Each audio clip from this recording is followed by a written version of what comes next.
भगवद गीता के पिछले अध्यायों में हमने कर्म योग, ज्ञान योग और भक्ति योग के महत्व को समझा। अर्जुन ने यह जाना कि संसार का प्रत्येक कार्य भगवान से जुड़ा हुआ है और उनकी शरण में जाने से ही मोक्ष की प्राप्ति हो सकती है। पिछले अध्याय में श्री कृष्ण ने मृत्यु के समय भगवान का स्मरण करने और ओम मंत्र का जप करते हुए मोक्ष प्राप्त करने की विधि बताई थी। अब अर्जुन की जिज्ञासा और बढ़ गई है और वह इस गूढ़ ज्ञान को और विस्तार से समझना चाहता है। इसी सिलसिले में श्री कृष्ण ने 9वें अध्याय में राजविद्या राजगुह्य योग का उपदेश दिया। श्री कृष्ण अर्जुन से कहते हैं कि वे अब उसे सबसे गोपनीय और श्रेष्ठ ज्ञान देने जा रहे हैं। यह ज्ञान न केवल बौद्धिक है बल्कि अनुभवजन्य भी है। इसे राजविद्या ज्ञानों का राजा और राजगुह्य गोपनीय ज्ञान कहा जाता है, क्योंकि यह मोक्ष का मार्ग दिखाता है। यह ज्ञान प्राप्त कर लेने के बाद व्यक्ति सभी बंधनों से मुक्त हो जाता है और भगवान के शाश्वत धाम को प्राप्त करता है। भगवान बताते हैं कि यह संसार उनकी माया से ढका हुआ है और इसी कारण से लोग उनके वास्तविक स्वरूप को नहीं पहचान पाते।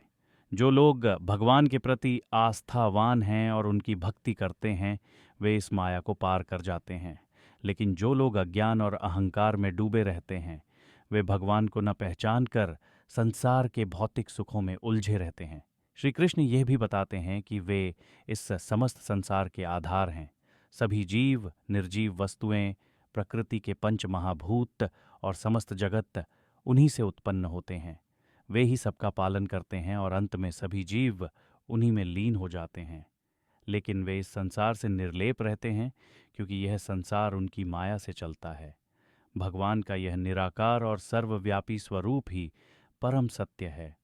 इस अध्याय में भगवान ने यह स्पष्ट किया कि वे भक्तों के प्रति अत्यंत दयालु हैं। जो भक्त प्रेम पूर्वक उनका स्मरण करते हैं और उनकी शरण में आते हैं, वे कभी भी संकट में नहीं पड़ते। श्री कृष्ण यह कहते हैं कि मैं अपने भक्तों का योगक्षेम, सुरक्षा और पालन करता हूँ। इसका अर्थ है कि जो भक्त निस्वार्थ भाव से भगवान की भक्ति करता है, उसकी सभी आवश्यकताएं भगवान स्वयं पूरी करते हैं। भगवान कहते हैं कि भक्ति मार्ग सबसे सरल और सर्वोत्तम है।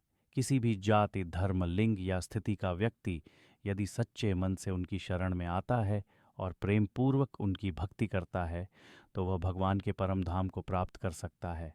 ये भक्ति मात्र प्रेम, समर्पण और भगवान के प्रति अटूट विश्वास से संपन्न होनी चाहिए।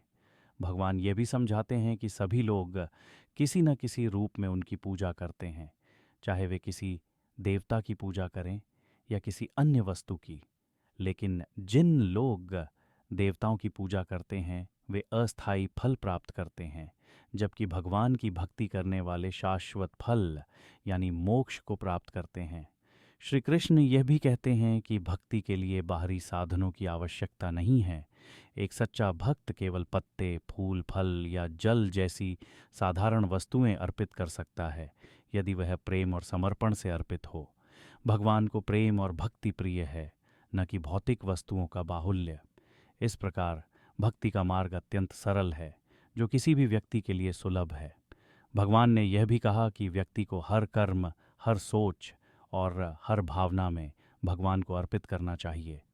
इस प्रकार व्यक्ति निष्काम कर्म योग में स्थित हो जाता है, जहाँ हर कार्य भगवान के लिए होता है, न कि स्वयं के लिए।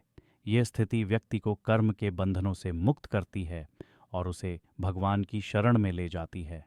निष्कर्षत श्री कृष्ण ने इस अध्याय में भक्ति योग का गूढ़ और सरल मार्ग बताया।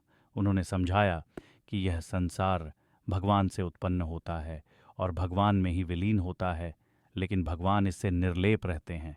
सच्ची भक्ति से भगवान को प्राप्त किया जा सकता है और मोक्ष की प्राप्ति होती है।